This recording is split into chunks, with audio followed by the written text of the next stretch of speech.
tentang pembagian ilmu ekonomi. Ya, benar sekali. Kira-kira ada yang masih ingat nggak apa saja pembagian dari ilmu ekonomi? Yang pertama ilmu ekonomi teori, yang kedua ilmu ekonomi deskriptif, yang ketiga ilmu ekonomi terapan. Nah, jadi itu dia pembelajaran kita sebelumnya. Kenapa Ibu tanyakan? Karena keterkaitan antara pembelajaran sebelumnya dan juga materi kita selanjutnya itu akan sangat berhubungan. Jadi kita langsung saja ke pembelajaran hari ini. Kita akan melanjutkan materi minggu lalu ya. Ya Bu, di mana masih dalam ranah kebijakan pemerintah di bidang ekonomi.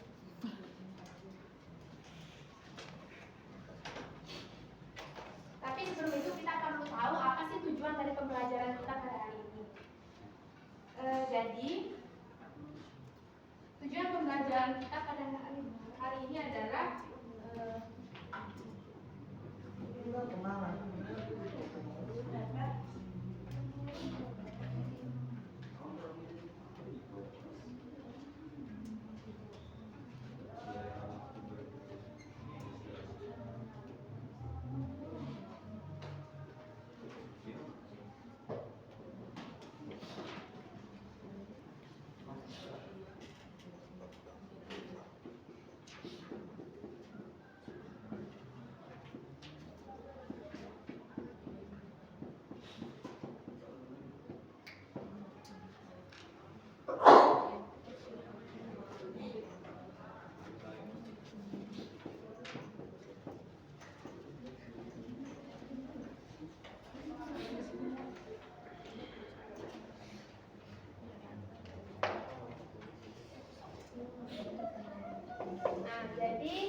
tujuan pembelajaran kita pada pagi hari ini adalah memahami kebijakan-kebijakan yang dikeluarkan oleh pemerintah dalam bidang ekonomi. Nah, sebelum itu Ibu mau kasih lihat. Nah, coba satu orang baca. Iqbal. Satu-satu ya, Iqbal, coba dibaca. Contoh kebijakan ekonomi. Apa yang Anda akan lakukan di saat yang sama Anda menginginkan sepatu dan tas, tetapi uang yang Anda miliki hanya untuk membeli satu barang itu. Anda dituntut untuk memilih sepatu dan tas. Bahkan jika tidak jadi beli, Anda memutuskan untuk menabung uangnya saja. Nah, jika kita lihat dari ranah contoh kebijakan ekonomi, di sini adalah kebijakan yang paling sederhana, di mana pengambilan keputusan. Di sini kan contohnya, misalkan Firnia. Nah, Firnia ini mau beli tas atau mau beli sepatu. Nah, dia bingung nih, sedangkan uang yang dia miliki itu cuma cukup buat beli satu barang. Nah, setelah lama mikir nih, setelah dia mikir lama, tapi akhirnya dia nggak jadi beli. Akhirnya dia memilih untuk menabung uangnya. Nah, ini adalah kebijakan yang paling sederhana yang seringkali mungkin pernah kita alami semua ya. Nah, tapi sekarang kan kita sedang belajar di ranah pemerintahan. Jadi kita lihat dari sisi pemerintahannya. Nah, sedangkan gambar yang di samping itu lagi ngapain? Pilih sepatu. Lagi pilih baju. Nah, berarti lagi berbelanja ya. Nah, saya mau tanya, siapa sih yang menentukan harga dari barang-barang yang kita beli itu? Pemerintah. Jadi mengenai harga tidak semena-mena diberikan oleh para pedagang, tetapi ini sudah diatur oleh pemerintah agar tidak terjadi permasalahan gitu. Kita lanjut. Di sini karena ekonomi itu membahas tentang bagaimana memenuhi kebutuhan dan keinginan itu, kita harus tahu apa hubungan dari ilmu ekonomi dan kemakmuran. Nih, coba Anda sebutkan kebutuhan Anda saat ini. Coba saya tanya satu-satu. Sekarang Rudi mau apa? Kebutuhannya mau beli apa? Tas. Alhamdulillah, mau beli laptop. Nuha mau beli apa kebutuhannya? Saya mau beli sepeda. Mau beli sepeda Diki.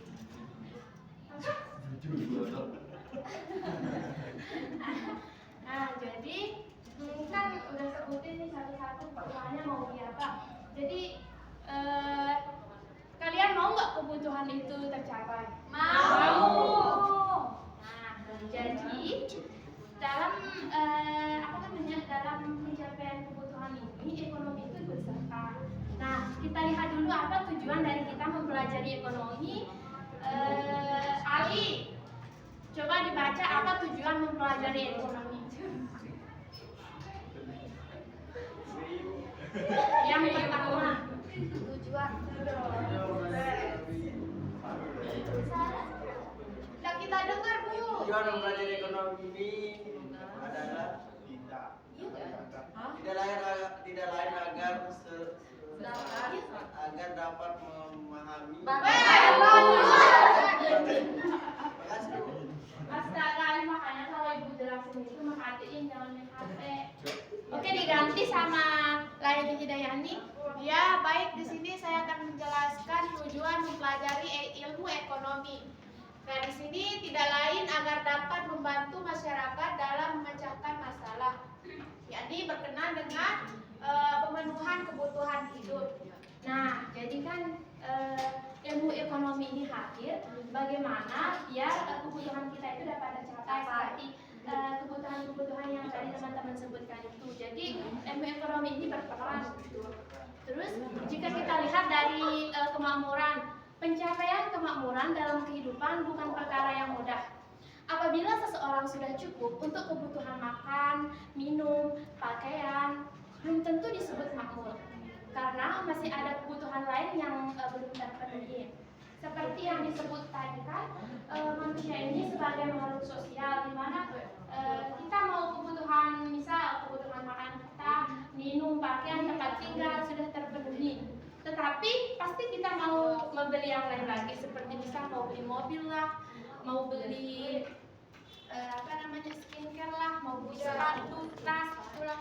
Jadi nah, jika kita kaitkan antara ilmu ekonomi dan pencapaian kemakmuran, dapat kita lihat di sini sumbangan dari ilmu ekonomi berkenaan dengan peningkatan kemakmuran masyarakat terbatas pada kemakmuran material. Dalam pencapaian ini dibutuhkan langkah-langkah yang dibutuhkan, yang sistematis dan pertimbangan yang matang. Dan langkah tersebut dibutuhkan analisis dan hipotesa yang cermat sesuai kondisi masyarakat. Disinilah ilmu ekonomi memegang peran penting dalam memberikan tawaran-tawaran rasional. Nah, jadi antara ilmu ekonomi dan kemakmuran itu adalah kaitannya, di mana manusia sebagai makhluk sosial pasti membutuhkan kebutuhan hidup. Nah, di sini ilmu ekonomi hadir untuk memberikan tawaran-tawaran yang rasional, yang sistematis, dan juga sebagai solusi dari pencapaian kebutuhan-kebutuhan yang diinginkan. Apakah sudah dipahami? Sudah, Bu. Alhamdulillah.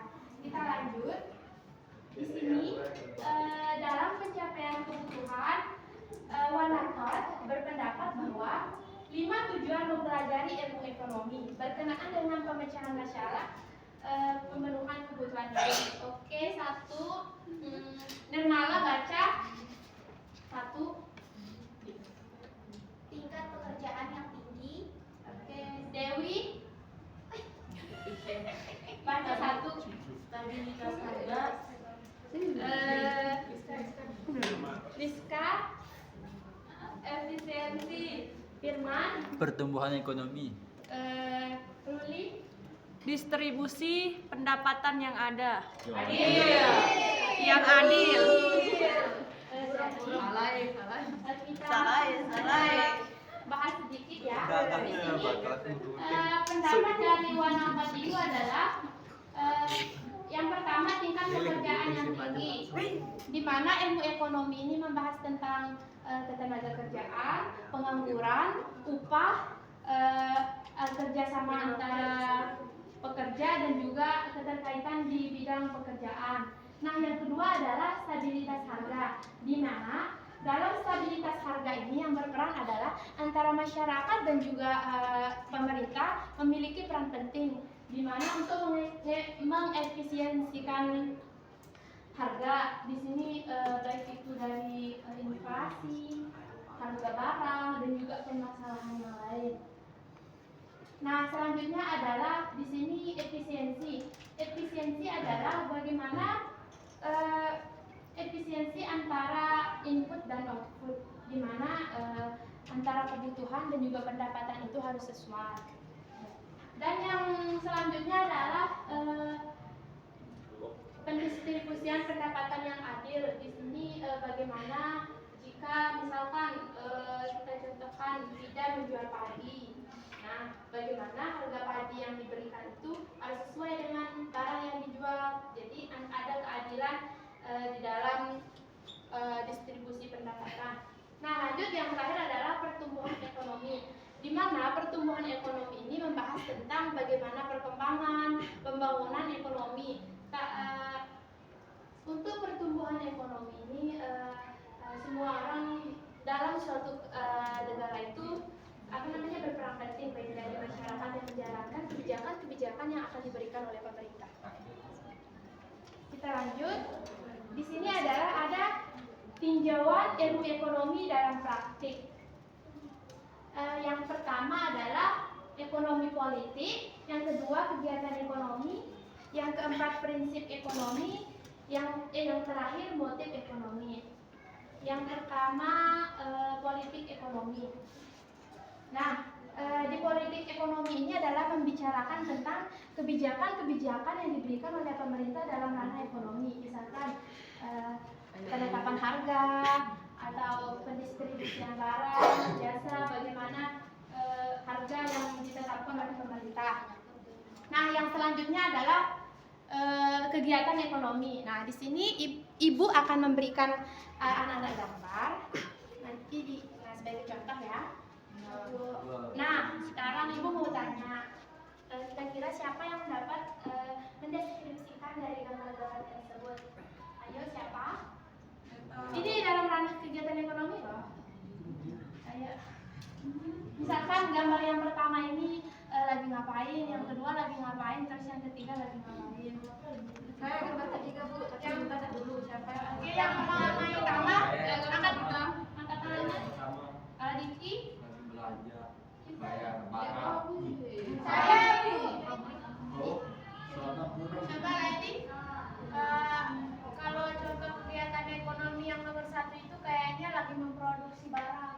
Nah, benar sekali. Yang kedua Mendisplay barang. oke, pintar. Nah, yang terakhir Membeli barang atau Nah, melihat-lihat barang. Nah, dari gambar-gambar ini dapat kita simpulkan bahwa ini adalah contoh kegiatan ekonomi. Kira-kira kalian dari gambar ini melaksanakan yang mana nih? Yang satu, yang dua, apa yang tiga? Saya yang dua pernah kerja soalnya. Jadi dalam kegiatan ekonomi ini, Oke. terus gambar yang kedua adalah kegiatan distribusi atau suplai barang. Dan yang ketiga adalah kegiatan konsumsi yang rata-rata kita ini sebagai pelaku konsumsi. Nah, selanjutnya kita ke prinsip ekonomi. Di sini adalah prinsip ekonomi adalah usaha atau alat atau dana yang ada untuk memperoleh hasil yang sebesar-besarnya dengan pengorbanan tertentu untuk memperoleh hasil yang maksimal. Atau secara simpelnya itu adalah mengeluarkan modal sekecil-kecilnya untuk mendapatkan untung yang sebesar-besarnya. Di sini prinsip ekonomi ini biasa diterapkan oleh para pedagang ya, di mana mungkin kalau kita jualan nih ada yang mau rugi nggak? Nah, kan jadi di mana kita mengeluarkan dana yang kecil tapi memperoleh laba atau keuntungan yang besar. Nah, kita lanjut ke yang terakhir adalah motif ekonomi. Jadi motif ekonomi ini adalah dalam melakukan ekonomi itu kita tidak hanya berpaku pada prinsip ekonomi, tetapi di samping itu juga menggunakan motif ekonomi. Jadi motif ekonominya adalah dilatar belakangi juga dengan dorongan tertentu. sebab-sebab yang mendorong suatu pihak untuk melakukan kegiatan ekonomi. Contohnya di sini kalau kita bahas tentang motif ekonomi ya. Nah, jika membahas tentang motif ekonomi ini dilihat dari tinjauan ilmu ekonomi, di sini adalah kita adalah untuk yang pertama seperti yang kita bahas tadi adalah untuk pemenuhan kebutuhan hidup. Yang kedua untuk mencari laba atau keuntungan. Yang ketiga adalah memperoleh kekuasaan. Dan yang terakhir adalah berbakti kepada sesama manusia. Karena kita sebagai makhluk sosial, jadi kita itu nggak bisa hidup sendiri. Kita membutuhkan orang lain untuk hidup berdampingan. Contohnya ada yang menjual, ada yang membeli, terus ada juga sebagai distributor. Produksi. Nah, jadi materi hari ini mungkin ini saja ya kan? Dari teman dari anak-anak ada yang ingin nanya? Iya saudara Dewi. Saudari. Coba diulang apa maksud dari prinsip ekonomi?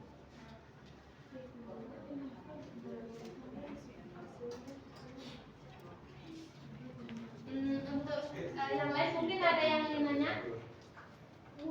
Nah, oke.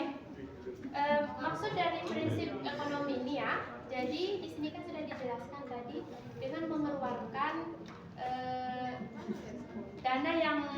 dana atau modal sekecil-kecilnya untuk mendapatkan untung yang sebesar-besarnya.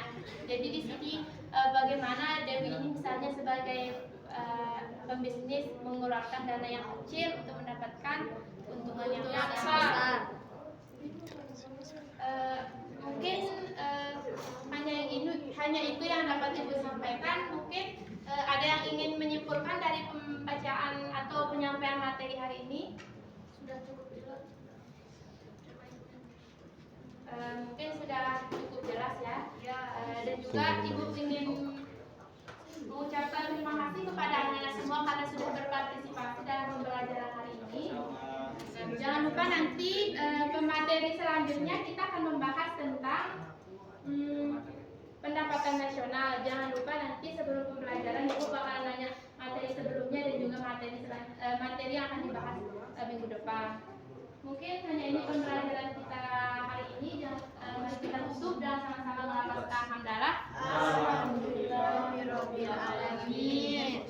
Ibu mohon maaf jika ada kesalahan kata atau tutur bahasa. Sekian. Assalamualaikum warahmatullahi wabarakatuh.